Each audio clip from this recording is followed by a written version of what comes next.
Get wild sneezing fits. It says that comments will appear there. So if they don't... Oh yeah, there you go, they should. Oh, hi. Didn't see you there. Okay, cool. So let's give everyone just a minute to explain what I've started on and allow people to sort of come in the room. I know it's a little bit early, I know it's a Friday night.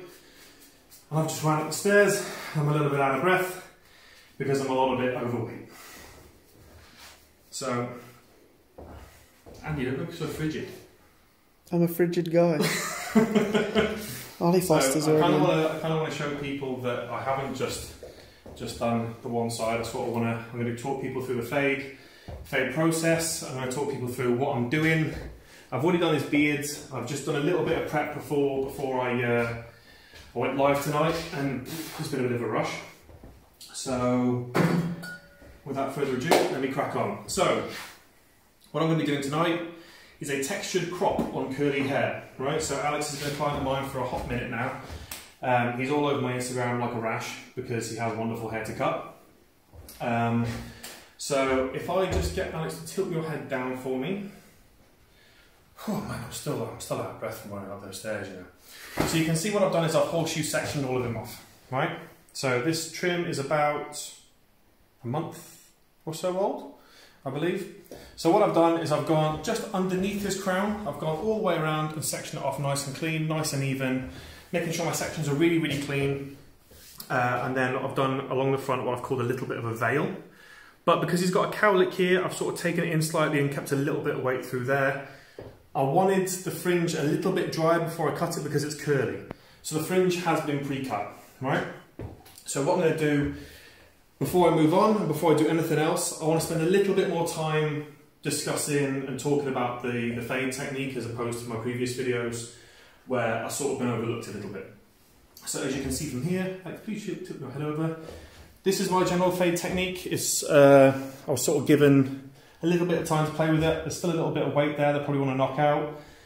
So I'm going to talk you through how I'm doing that on the other side. So with this cut, I'm going to leave quite a lot of weight through the weight line, so I want to create a really, really square layer, or square shape. I quite like the silhouette of Alex's hair because he's got very thick curls and it keeps the shape really nicely. So yeah, without further ado, I'll crack on. Have we got many people in the... Yeah, we've got 7 already. Hey! Right, so I'm just going to quickly neaten up that one bit because it's driving me a little bit wild, so just... that's one part I didn't notice before. You got Oliver Foster who said yes, bro. Hey brother, you good? Simon Butcher, evening Reese and Andy. Hello my guy. Hello. Hello my guy. Gary Spencer, good evening girls. Hello sausage. Right, so what I'm going to do first, I'll explain basically. So I've already gone in with my Panasonic. Now a Panasonic ERGP81. What is it? Either way. R2D2. Yeah, C3PO, that's what we go with, right? So I went in with that to create a nice hard weight line. I love that clipper because it just creates just very, very clean, very, very sort of clean lines. So I put my 2 in basically along to follow the fringe line basically. Now what I want to do is I want to stretch this out. I don't want a low fade, I want just a really stretched high fade. Now that's how you sort of determine fades it's subjective really, isn't it? Let's be perfectly honest, because like most people will say that's a high fade, I would say that's a high fade, but some people from starting quite low will go, well that's a low fade. I'm going to call this a stretched high fade. This is my preferred go-to method and my preferred finish on crops. So what I've done so far is I've put a Panasonic 2 in there, nice and sharp, nice and clean. Gone in with my detailers, balded it out, and then sort of tickled up the fade line a little bit. So what I want to be going in now is I want to be going my 1.5, which I use premium guards on a Wild Magic clip. So if you just tilt your head to the side for me, sausage, thank you very much. So what I want to be doing is I want to be taking that 1.5 just underneath the weight line there.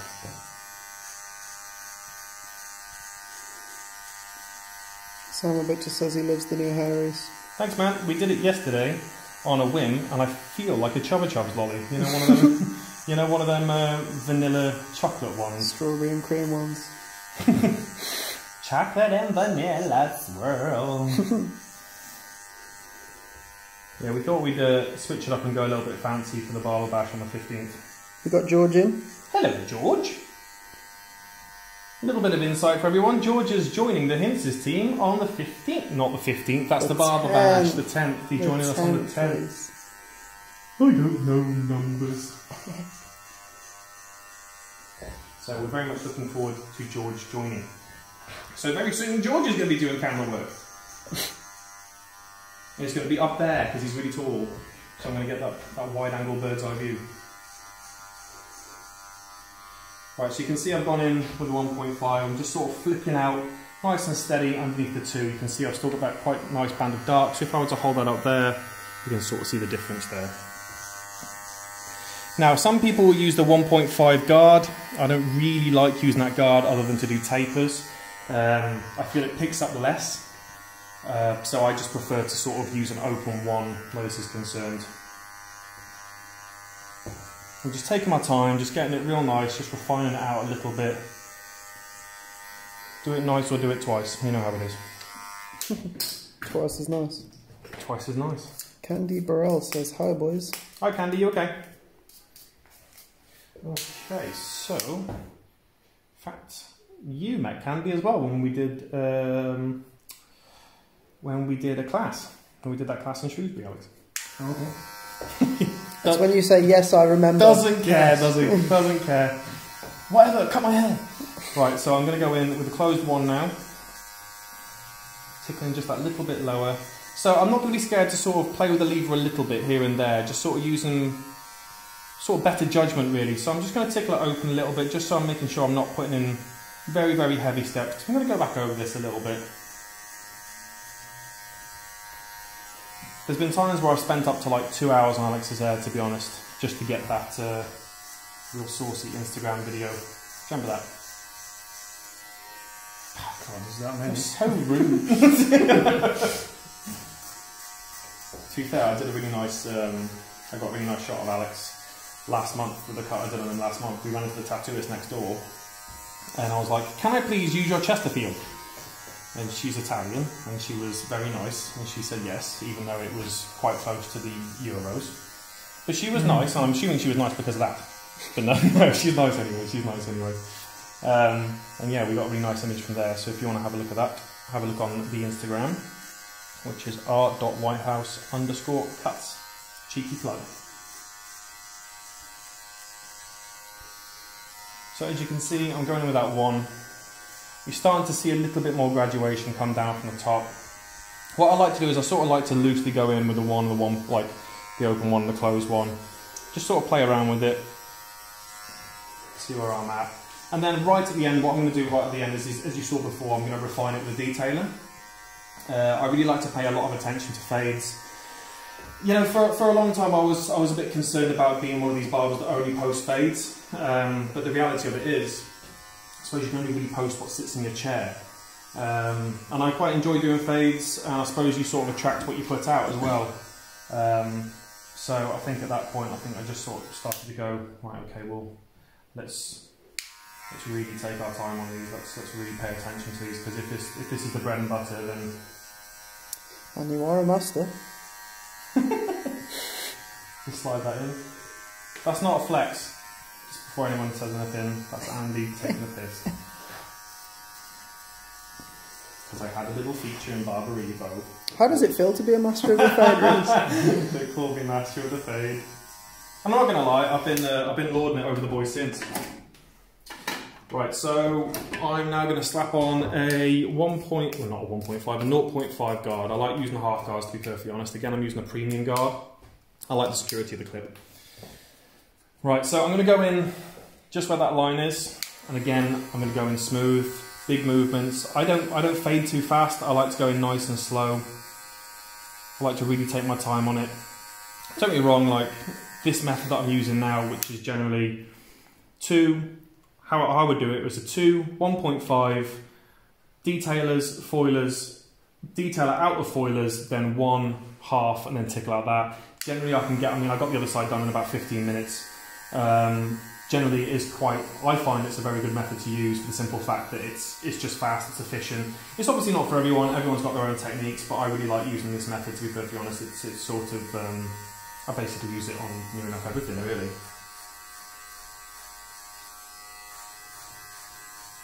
Do you have any questions yet? Yeah, we've literally just got one in from Simon Davis. It says, "Can I be rude and ask what you lads charge for fades?" Yes, you can be rude.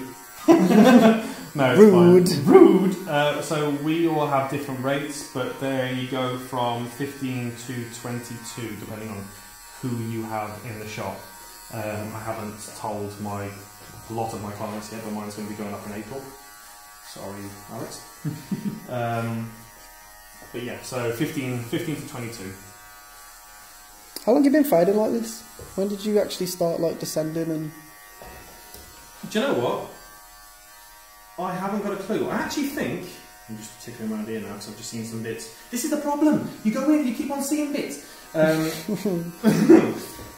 actually think I started doing this not long after I joined Hinces, actually. I think actually where it came from is I based it off a technique called the 3-finger technique. Yeah, rude. Off the 3-finger technique, which was sort of coined by Taylor Fade, which is Trevor Moots from Florida when he came over for a look and learn. And I sort of took some of his ideas, I sort of took a little bit of what I already knew, and from there, I think like with everything, I just sort of developed it from there and sort of tried to sort of coin it. And I think with everything, you don't sort of go out of your way looking for a new technique, but it just sort of happens. It sort of lands in your lap, and that's sort of how it happened for me. And I've been teaching it since, and it's sort of helped a lot of people. To be perfectly honest, everyone in the sort of classes that I've been using, they've loved it. So now I'm going to go in. So I'm going to use an open blade. I'm going to tickle it open just a little bit, because what I want to do is I want to take out that small line there. I'm not going to take it out completely, because the thing is, I've gone in with a detailer. So I'm not going to be able to take that detailer line out with a clipper. Generally, to take a detailer line out, whatever line you put in, the only way you're going to get that out is with the same tool, or unless you have eyes like a hawk and can zero gap like mad. So I'm not going to push all the way to the top like I did before. I'm literally just going to tickle that out, because I want to stretch this fade as much as possible. That's a good question, actually. Why don't you zero gap? Why don't I zero gap? Yeah. I was a Barber Connect in 2019 when I got these, and I forget who I was watching on stage. I think it was Kevin Dutchman, to be perfectly honest. And he said, "What's the point of zero gapping when the industry's made them to be a certain gap?" So at the point when you zero gap, you're also changing the lengths of your guards, I suppose. So when someone asks for like a 1, for example, if you're zero gapping, I suppose you're not actually giving them a true 1, which I know is picky and it's pernickety, but for me, I don't know, I've just sort of, this is my preferred way. I get a bit concerned about, overlapping blades, especially when you're doing kids' hair, or people who've got obviously more sensitive skin. I've got a couple of clients who've got acne scars, and with that, you can nick people's skin when you're doing that. So I suppose that's why I do it, really. I just don't really like it. It's a lot of faff, isn't it? It's a lot of faff to get them like absolutely like. Yeah, it takes me forever. Yeah, and that's the thing. I understand like companies have sort of like got tools for it now, like the Barber that we've got tools for it. But personally, I just don't really. I mean, to be honest, I tell a lie. You zero gap my detailers. Yeah. So. Yeah. And I did them perfectly. Just throw that one out there. So, what I'm going to do now, there's a little trick. I know Simon's asked me about this in the past, actually. So what I'm going to do is now, I went in using Barber detailers, putting the baseline in here. I've got to that point now where I'm literally looking at my detailers and thinking, how am I going to get this out? So I'm going to use a little trick where I flip this upside down. So this is a different detailer. I literally only use this detailer for this one thing. So this is a wild detailer. I've got a P3 ever since blade on it. So I've modified that a little bit. So, Alex, if you can just... Good lad. It's loud. Loudest. Yeah. Yeah. So what I'm going to do is I'm going to go in at an angle here, Andy. Could you put the camera there for me? So I'm going to go in down like that, and I'm going to flick up. And by flicking up, what that's doing is that's just taking the ends off the odd hair here and there, so just soften that right off so that line comes out nice and smooth. Now I can be quite liberal with this, because it's not really going to take a huge amount off.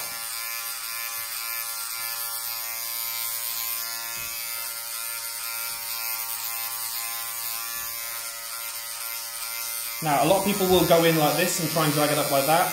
You're just gonna chunk away hair there. So make sure you're going parallel and then you're flicking out.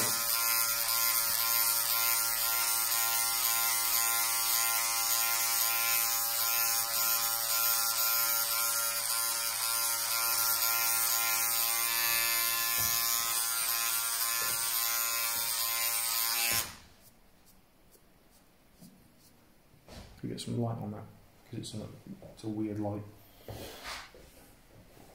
How's that looking through the phone? Oh Lord!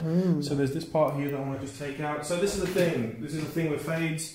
You go back in, you play with them a little bit. So I'm going to whack the half grey back on.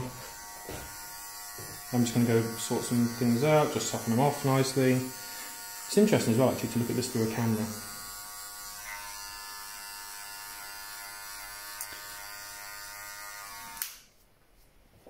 Cameras show all discrepancies. Absolutely. He is Obi-Wan. He is Obi-Wan. He does look a little bit like Ewan McGregor, doesn't he? Yeah, kind of. Look, he loves that. He loves that, doesn't he? You love that. Hello there. General Kenobi. Hello there. Hello there. Right, so now that's fiddled with and played with. Now I'm going to look at the weight line of his hair. Ooh, exciting.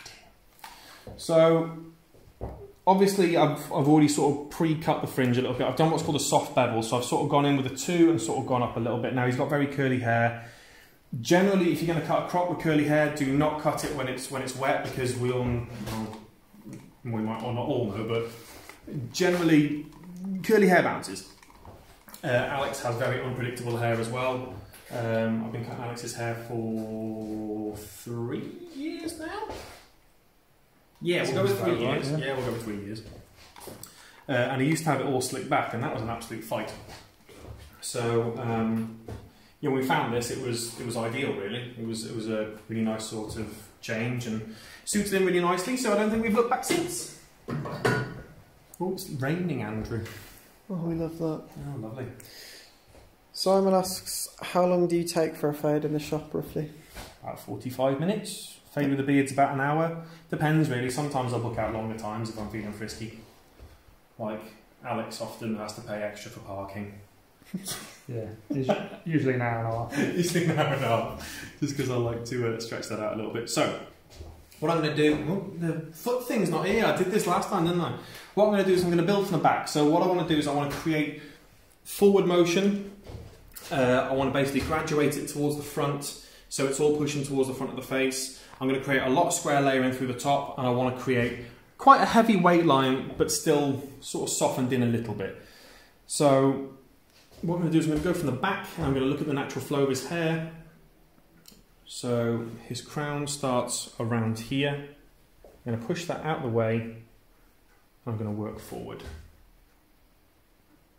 Taking small sections out and up. So at this point here, this is my shortest point from the top, and this is my shortest point from the base. What I want to be doing is I want to be cutting this excess off here to create that square layer there. Not my fingers, preferably. Next section along. It gets really hot in here, doesn't it, when the fan's on?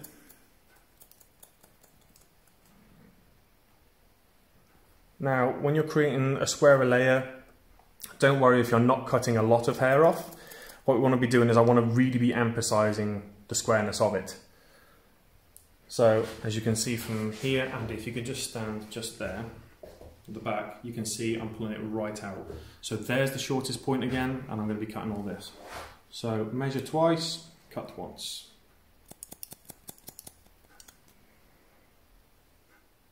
How many people on the stream currently are going to the Barber Bash in London on August 15th? Answer me that.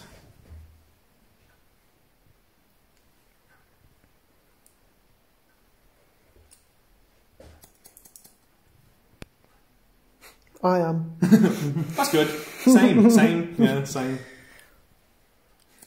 Speaking of which, what are your plans for the Barber Bash race? So me and Dale are travelling down with Andrew and George and our 2 models in convoy. We are on the Great British Barber Bash stand from 2 p.m. I shan't say what Dale's going to do, but I have a long-standing model called Sasha. I'm actually going to do something that not massively out of the park, to be honest, not hugely dramatic. I'm going to do a really clean, really sort of shaped, almost a buzz cut, but not quite a buzz cut, like one of those ones with a crosshatch top with a really heavy skin fade in it.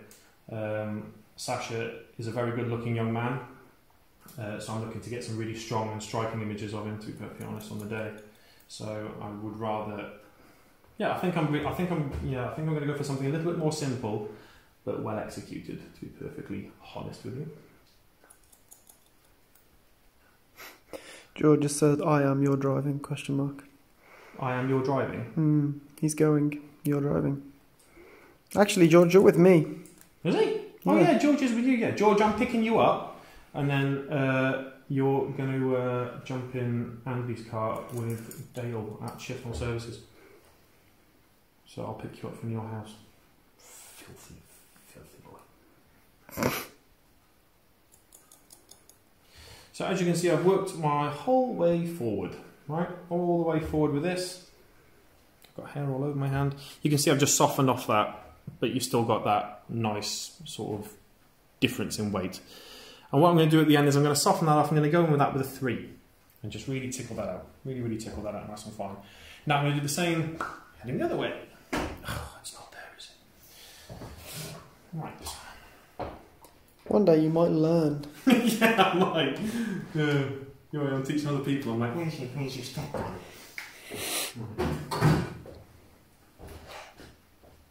Okay, so same as before. This time we're going forward.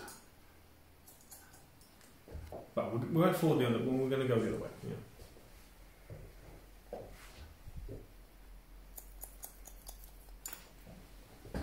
So do you want to talk about hand positioning when it comes to going the opposite way? So hand positioning when it comes to going the opposite way, I've always found that providing that you keep your hand very straight and then you're using the base of where you basically set at the back, that generally you should be fine. If you sort of go where your thumb's pointing, I suppose, he says holding a comb, but fingers facing towards the face, you're going to be pushing it forward. Fingers facing away from the face, you're going to be, fingers facing up from the face, you're going to be pushing it back. That doesn't make any sense, does it? Not really. No, yeah. Okay, so like this going forward, hair's going to be going forward. Like this going back, hair's going to be pushing back. Simple as that. Even you can understand that, can you, Alex? There you go then. I've got your own hair. George has just asked a really good question, actually. George! So with younger lads liking their fringes like longer, usually, any advice on connecting that with a fade? So, build from the back. So when you have that disconnection, you're horseshoeing it off. Generally, obviously, imagine if that's not there.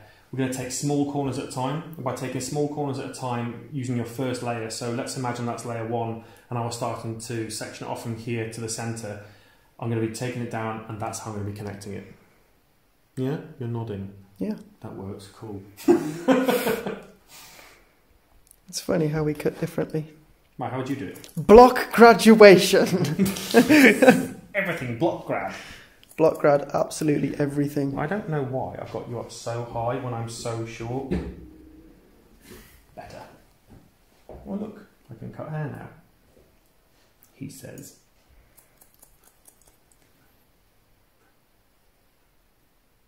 So I want to take small sections at all times. If I'm taking big sections, I'm creating big old chonkers. Professional terminology there. Big old chonkers. Big bugs quick. Big bugs quick. Okay, cool. So I've softened that off nice.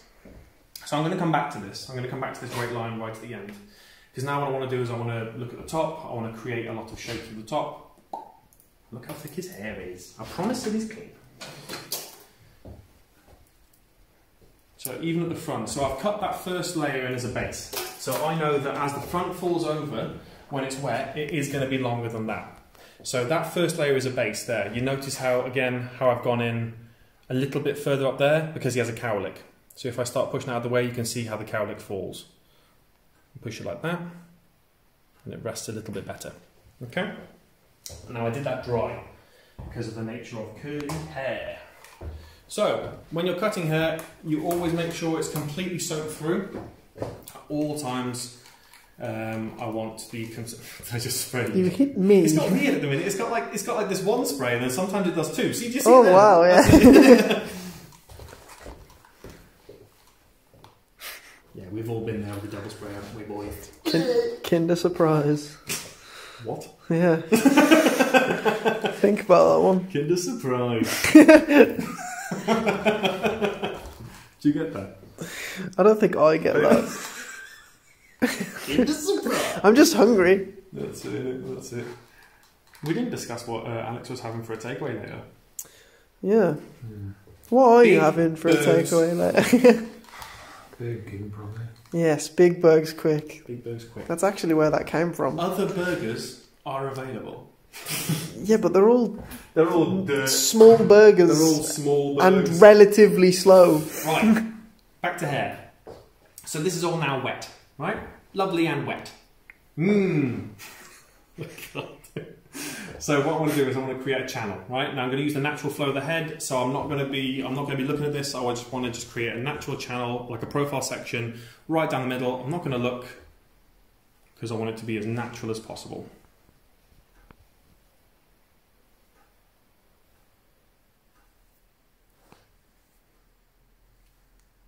George asks, if you had a free ticket to cut anywhere in the world, where would you choose?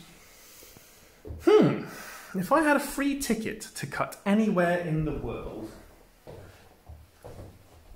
that's a good question. Yeah. I don't know. I really like cutting like thicker, darker hair. So I'm guessing, like, to be honest, like Latin America would be amazing. Man, Brazil. Yeah, because they got some, you know, they got some of them out there, haven't they? Yeah. We all know we're talking about booty. Right, so I've created a profile here, a profile section. Now Alex has obviously got super curly hair, so this will be a nightmare to keep in, but it'll be worth it in the end.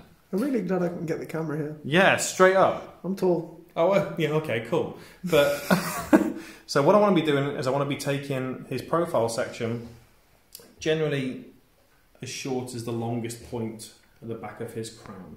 Because what I want to do is I want to create a nice square section here. Now, obviously, the apex of his head sits there, so that has to be the shortest point on the top of the head. So if I look at my previous cut, oh, great. So we're going to go in, start with the back. Just want to take the ends off a little bit.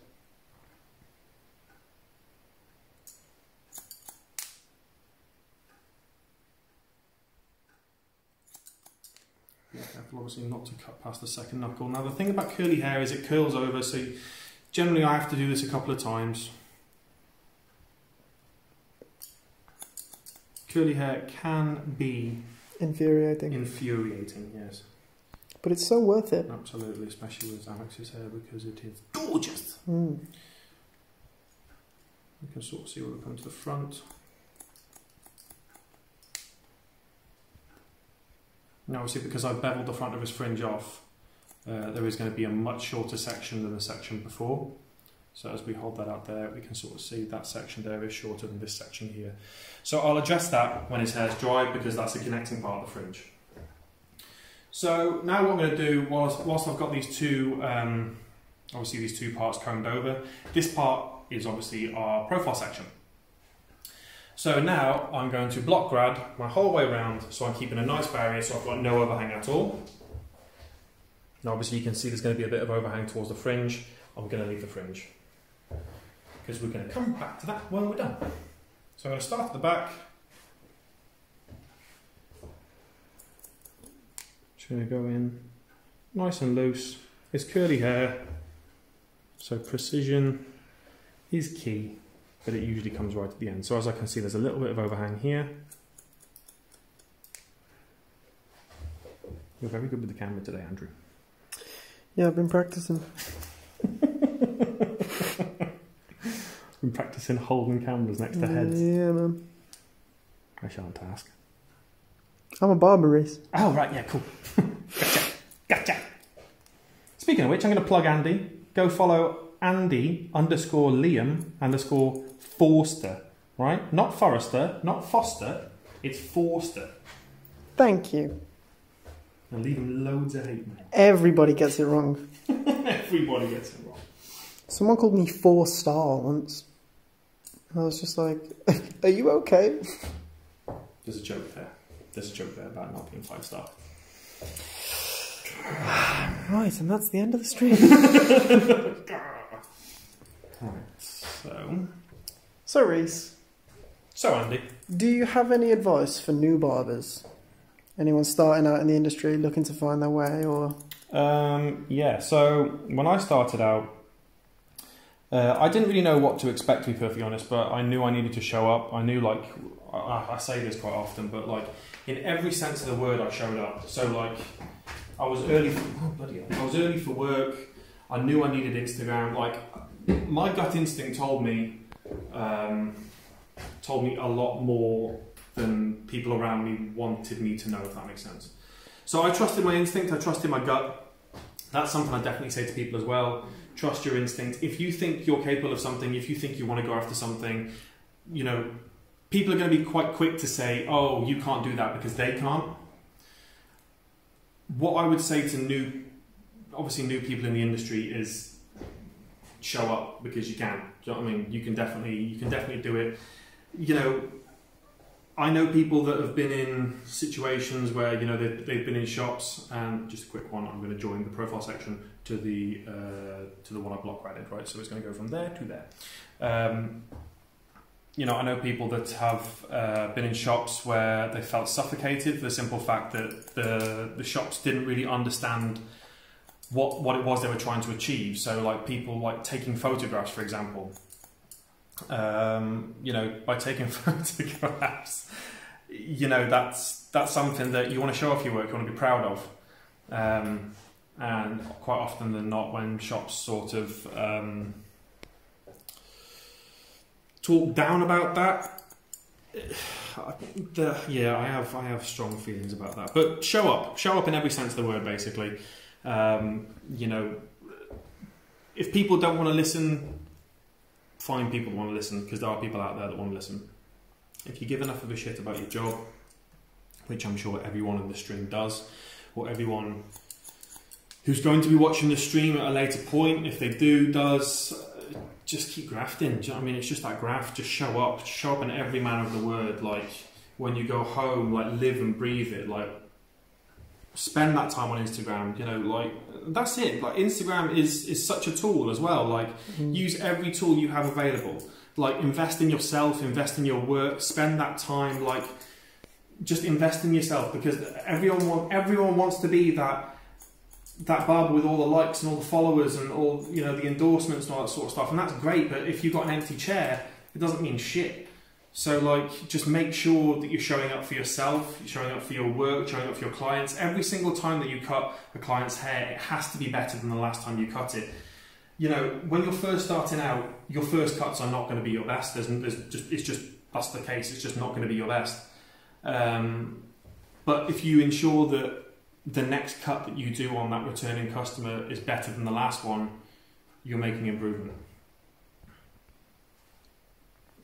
So this is probably the best question. It's not George, is it? It's George, yeah. George. So you mentioned Trevor doing a look and learn, right? Yeah. Have you thought about doing one? Have I thought about doing one? I won't plug it on here because I know that Barber Club do their own, which are available all over, basically all over the UK at the minute. I know they've just done one in Jersey, which is with Ollie Foster and JJ Savani, who can be found on Instagram as Icon Man, and his work is nuts, absolutely nuts. I messaged him the other week because he uploaded this image and it was absolutely insane. It was like, it was all biblical referencing and it was just fantastic. So I know those guys host workshops and classes around the UK. So if you're looking to jump on any of them, definitely jump on with them.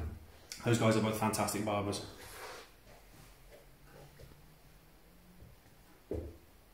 Okay. So now, because he's got 2 weaker patches here, how I'm going to section off this front is a little different to how I do the back. So how I did the back was I literally just blocked, like, just, how would you describe that? Squared it off. There we go, words. Words. So what I'm going to do here is I'm going to really overemphasize the strength in the corners. A little bit further. Really, really overemphasize the strength in the corners. Now as you can see, there's my other layer and there's my layer here. What I want to do is I want to cut up from that. I want to create a U shape to bring a lot more strength into the corners that are otherwise slightly weaker.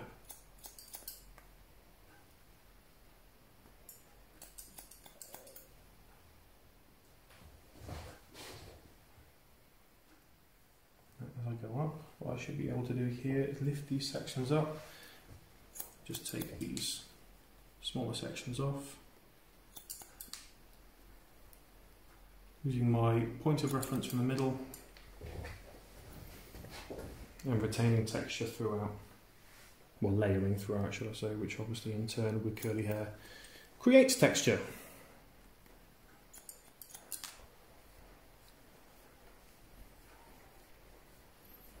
So, as I comb it all down, I'm seeing I've got no overhang aside from the fringe, but again, the fringe is something that I want to see how it bounces up first before I cut the rest off. I can see obviously this part's doing quite well, but as it meets the cowlick, I know it's going to come round in a specific way.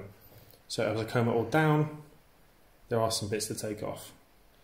So I know that when it dries, it's going to be quite a nice shape. So, styling products. So at the minute, kindly from Mr. Gary and the lovely people at Osmo, I'm still using certain products. So I'm going to use a thing called Osmo product called Corruptor, which has got a whole factor of 4, which is one of my more favourite of the products, to be perfectly honest, because it's very versatile. It's nice and soft. I'm going to have to wash my hands after using this, I just realised. Just disperse it nice and evenly throughout your hands. Problem is, it's very white when you put it on. Now I like to put it on damp hair, I like to dry it in, because I like that separation, to be perfectly honest. I like that matte finish. I don't really like a wet finish, I don't like a wet look finish unless I'm doing like, you know, big sort of curly hair, to be perfectly honest with you. So I just want to massage that in the hair completely. We have a question for Alex. Oh, Alex! So Candy asks, what do the models think about when they're staring at the floor? What do you think about, Alex? It's the silence. It's not having the music in the background that makes it a bit more different. Yeah. It is, isn't it? Yeah. You just think about how quiet it is. It's just a bit more intense. Do you know what I mean? Yeah. It's the strange not looking in the mirror and seing what he's doing. Yeah, you haven't got to close that. Yeah. 100%. 100%. You don't want to know what's in the back of your head. 100% trust, do you? Right, so now that's all in. What I'm going to use is, because he's got curly hair, I'm going to use my favourite and the most underrated of all barbering tools, is the diffuser. Isn't that right, Andrew? Absolutely. Absolutely. So, low heat, low power, it reduces frizz. Takes a little bit longer, but it's worth it. So small circles from the back of the head towards the front. I want to be going in the shape of the flow. What this does is it doesn't basically push in all different directions. It evenly disperses the heat. And basically just allows for a lot more movement. Because he's got curly hair, if I was to sort of put on a directional nozzle, it's going to force everything flat. Now I want a lot of lift and I want a lot of volume. I want to start creating that square shape, which as I'm sort of doing that now, you can start to see that square shape is developing.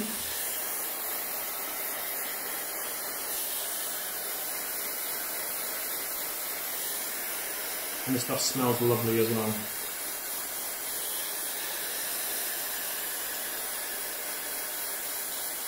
Just takes a little while. Any more questions? Because this bit takes a while.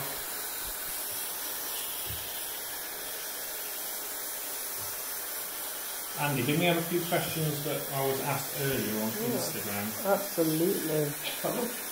So, Reese, how do you stay inspired? How do I stay inspired? How do you stay inspired? It's a tough one because you can't.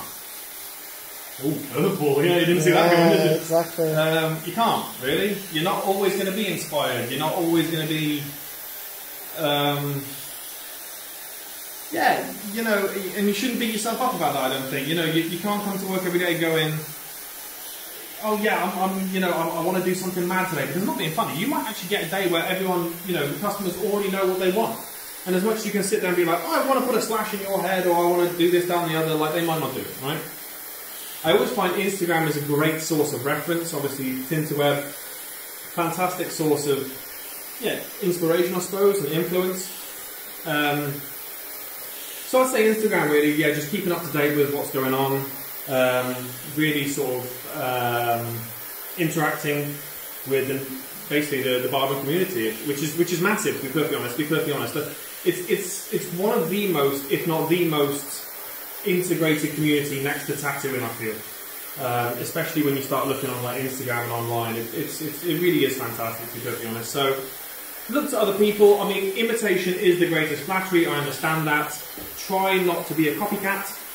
But, you know, there's certain aspects that I take in my work. So, you know, a lot of what I do is inspired by things that Andy does, things that Dale does. I like basically a barber called Nunez, who's also cut at the Great British Barber Bash on August 15th. You know, he uses a lot of weight lines. I love that. I'm a big sucker for weight lines. I love what Brody does. I love his imagery. Brody's just a great all-round barber. You know, there's a lot of different sort of influences that come from different places. So yeah. How about you, Andy? Who influences you and what keeps you influenced? Pretty much just the whole of Instagram, to be honest. There's this one dude from the US called Vic Blends. I thought you were going to say me. Nah, not Reese. Not Reese Whitehouse. There's this one barber. Vic Blends is he's insane. Yeah. And honestly, besides his work, just the way that he talks. Yeah. The way that he's a really good motivational speaker. Oh yeah. Was he that guy that was going around asking he offers people free haircuts. Yeah. Sucker. And then the amount of people that turned it down and had no idea what they were turning down. When a dude approaches you on the street and says, "Hey, you got a free haircut," you go, "Hell yeah!" Get away from me, please. Like, did you ever do that in your apprenticeship? Did they ever make you go out and give free haircuts? Yeah, go to the street and ask if people want free haircuts. Yeah, terrifying. I did mine in Wolverhampton. Imagine. Terrifying. Terrifying. But no, besides that, just pretty much you and Dale mostly. You know, I'm here every single day. I see you every single day. I watch everything that you do, and I hold cameras at your live models. You do, yeah. All the time. Andy gets bullied a lot. Andy doesn't get bullied. Don't listen to him. Andy gets bullied a lot. So Ross has asked, would you educate your clients on styling? Absolutely. I think that's sort of imperative, really, isn't it? Like, let's be perfectly honest. Like, if you're planning on doing a style that your client can't do at home, you're sort of wasting your time, really, aren't you? Because if they can't reciprocate it, if they're not able to do it at home, then it's pointless, really, isn't it? So, yeah, absolutely. Every time I'll spend a while talking about different products. I'll spend a while talking about styling techniques. Yeah, I spend quite a while talking about that. And what's nice is actually to find styles that are easiest for clients to do. Let's be perfectly honest. I'm not going to sit there and be like, do you have a diffuser? I do. Yeah, you do, yeah. It's like, excuse me, sir, do you own a diffuser? Now, very few blokes are going to go, yeah, I actually have one of these. Yeah, it's actually under my bed. Like, do you know what I mean? So yeah, but their wives do. But their Hawaiians do. So yeah, so it's just a good thing to obviously always always educate your clients. It's always for the best. And always work works out better for you as well. Because do you know what I find weird is when they actually listen, especially when I got clients who really pay attention to their beards as well. That's one thing I might do actually next time in one of these things. I might get a guy with a very big beard in. Because the thing is about that, like, they listen, and it's weird because 9 times out of 10 you could be going, now Alex, make sure that when you wake up in the morning that you're putting oil on and you're not trying in the towel and this, that and the other, and they go, yeah, and they never do. So, with beards they usually listen, and it always takes me by surprise, to be perfectly honest, like every single time. Shape looks insane. Yes, cool. Yeah, really cool. And it just, because it's curly, it sort of falls into place nicely. And because you can see that base layer that I put underneath, the front's starting to really square off. The thing is with Alex's hair, it takes so long to dry because it's so thick. But that's the beauty of having the thick hair. He can have that square shape, you know, it can be built into there because of how thick his hair is. This style also works if you start using like texturizing powders as well. You know, texturizing powders, I think, is one of the greatest inventions of the industry, my God. Because all of a sudden people have got thicker hair and they can do things that otherwise that rubbish blue gel from Tesco couldn't have done, you know. What would you say is your favourite hair texture to cut? Or hair type, should I say? That's what you're thinking. It has actually, yeah. See, I love cutting Alex's hair, to be perfectly honest. Not just saying that because you're here. Alex has got very nice hair to cut. If this was someone else, I would look at this challenge and go, oh god, that's a bit of a challenge. It depends on the style. It really does depend on the style. Like, you know, there's guys like me, for example, that have a receding hairline. Which has stayed in place quite well. You know, I love doing receding hairlines because when you sort of fix it, they can't believe it really. You know, generally I find with that what happens is they come in with very low expectations and walk out very, very happy. So I think to be perfectly honest, that's my favourite. What's your least favourite? My least favourite? Mine. Yours. Yeah, you have the boniest head. That's not a hair type, that's just my skull. Well, yeah. Right, so... yeah, very, very thin curly hair. Very thin curly hair. There's one guy who comes in and he's got a lot of it and it's very fine. Very, very fine and it's very curly. And it's like brown smoke. Like when you're trying to fade it, it just disappears. So that's hard. That's very, very hard. You have to give that a lot more time. Yeah, Alex, how are you? Good. Excellent. So I'm just going to go in. I'm going to tickle out that weight line now. What I want to do is I want to emphasise it a little bit, and then I'm going to soften that harder weight line off just by going in with a 3. Now I really, really like my weight lines.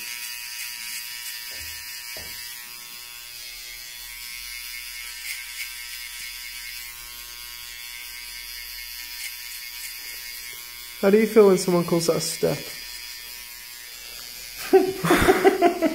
I mean, they're not wrong, but at the same time, it's like, in my head, I just instantly think 5, 6, 7, 8, do you know what I mean? But each of their own. I'm not being funny. I've heard people call fades all sorts. I've heard people call them skull fades. I've heard people call, you know when you do it without a foiler. I've heard people call that a dirty fade. It's a shadow fade. Is it? Yeah, a zero fade. It's not. That's some Yu-Gi-Oh shit right there. Man, a zero that's fade. A shadow fade. Yeah, mate, that's just a 0 fade, isn't it? No, it's a shadow fade, man. That's some Yu-Gi-Oh shit right there. Yugi boy. Seto type. Imagine a shadow fade. No, that's wrong. You're wrong. It's like Shadow the Hedgehog with a fade. Straight up. That's some rad shit right now.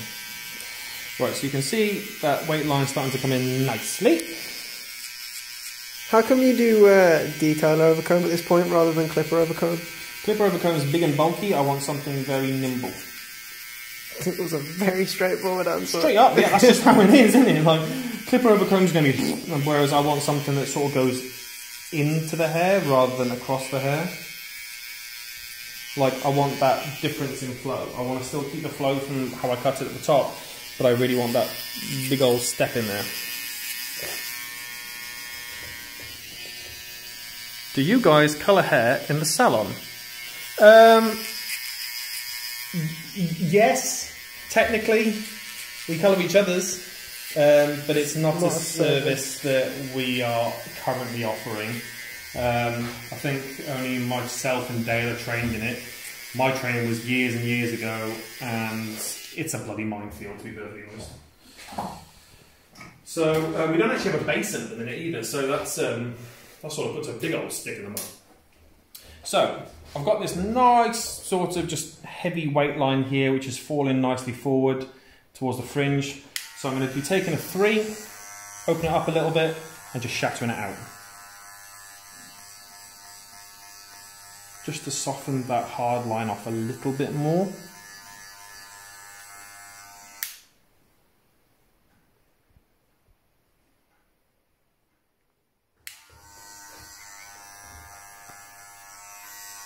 Just going down to a 3 because I'm not really hearing much bite.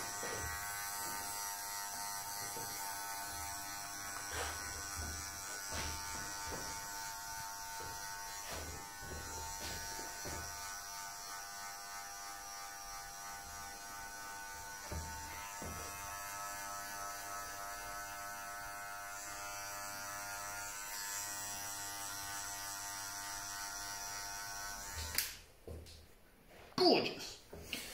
Right, so now I'm just going to look at the fringe. This is usually where I'd sit on Alex's lap, give him a kiss, ask him how his day has gone. So now I'm just going to take off those strays and really focus on that shape of that fringe. I like to use a detailer here, it just gets right to the point. If I start using scissors, I could go overboard. I could end up cutting chunks out. This has just always been my preference, to be perfectly honest, to use clippers here.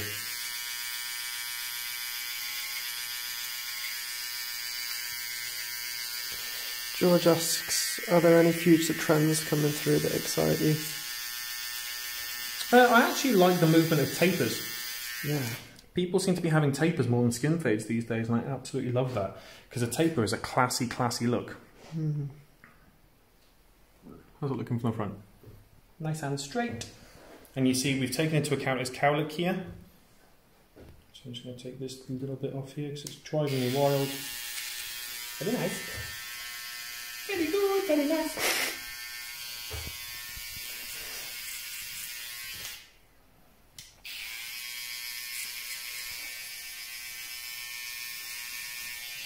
So as I'm sort of drawing this to a close, what I'm going to do is I'm literally just going to go in, soften off a few bits, just using my thinners, very lightly. Why are you doing that? Why don't you talk about thinning scissors? What's your opinion on them? Thinning scissors are a big taboo, right, within the industry, because you obviously the pissed off barber made a big show and dance out of bash it with thinners, right?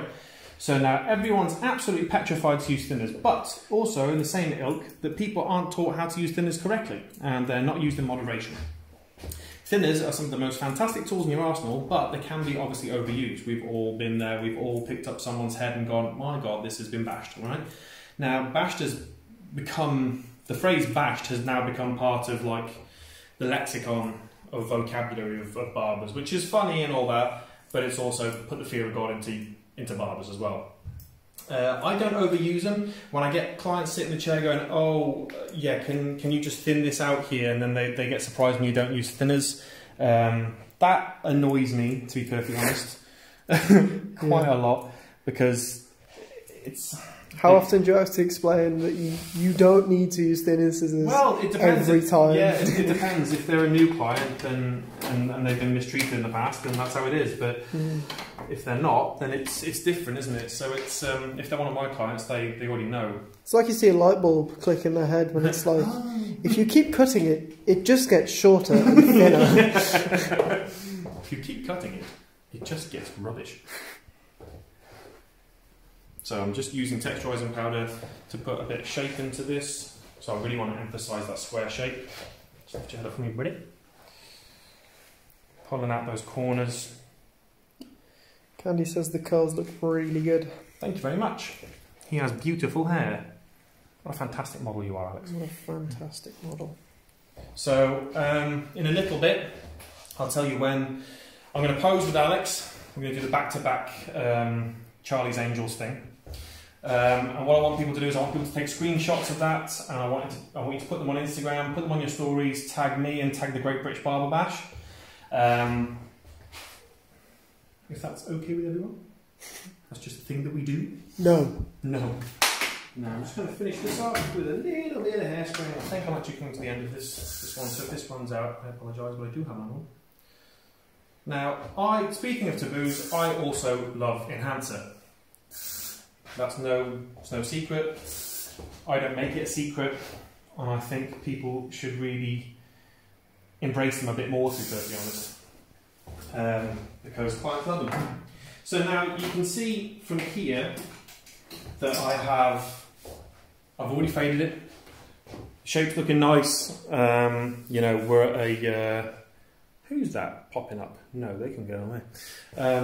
You know, we've got a nice shape, we've got a nice fade. What I want to do is I want to exaggerate that more. I want to frame his face. I really want to pay attention to the framing and the shape of his face here.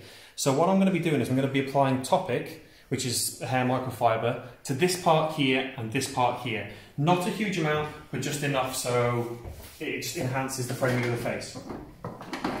So, my favourite point ever made about enhancements was from Chris Bossier, actually. And he says, people say that some clients don't need them. And then he was to say that if the client likes them, that's a whole different kettle of fish. The client needs them. The client needs them if they want them and if they like them. That's the whole thing. You know, our job is to provide a good service, you know, and at the end of the day, if the client likes that finish, yeah, okay, it's not going to last forever, right? But the idea is that they walk out with a cut that they're very happy with. Now, I know that Alex likes this finish. Don't you, Alex? Say yes. I do. There you go. See, that only took a little bit of... held at razor point. Yeah, held at razor point. But... especially if you're going to take photos as well. Especially if you're going to take photos. It gives such a nice finish. Oh, Alex. Oh, Alex! Ross says, looking forward to seeing you guys at the Barber Bash. Thanks, man. We are on the Great British Barber Bash stand at 2 o'clock. Come hunt us down. Andy will be with us also. He'll be taking some snapperoonies. So yeah, My head photographer. Your head photographer lad, yeah. Again. Yeah, that is. If you want to see Andy cut on a stand, go give Gary some grief. Right, so I'm just going to take out the last couple of bits, and then we're going to pose. Just because I'm a bit pernickety about this. So I'm going to take some shots of this after we're done. I'm going to be uploading them to the gram. I'm going to be uploading them to the group. Probably tomorrow, to be perfectly honest. But yeah, all I'm doing here, I'm literally just picking out some of the darker spots. I've shown this in just previous videos, just to exaggerate that blend a little bit more, just to make it a little bit more smooth. You do a lot of picking. I do a lot of picking, yeah. I never picking used to. your nose. Clever. There you go. But no, go on, carry on. Wow. There you go. Candy says Ewan McGregor looks great. Yeah, you love that, don't you, Alex? You love that, Alex. There's motorbike tour, that's what it is. That's it, that's it. Alex has a motorbike, everyone, and he's also a Jedi. Alex McGregor. Or Ewan Duggan, which one do you prefer? Because it's happening. Yeah, we'll stick with Alex. Because it's happening. Right, cool. So I'm not going to overcook this. We'll just dust him off. Oh, it's the heart attack. Oh, it's the heart attack every time. That's very good, Reese. Thank you, young man. Gary says, looks great, and he also says, top job on camera. Thank you, Gary. Thanks, bud. Had lots of training. He's had lots of training. Okay, cool. So what's usually I find quite nice to finish off fades, and obviously just to finish off in general, is a little bit of talcum powder. Makes fades pop, and it also reduces chafing. Didn't see that coming, did you?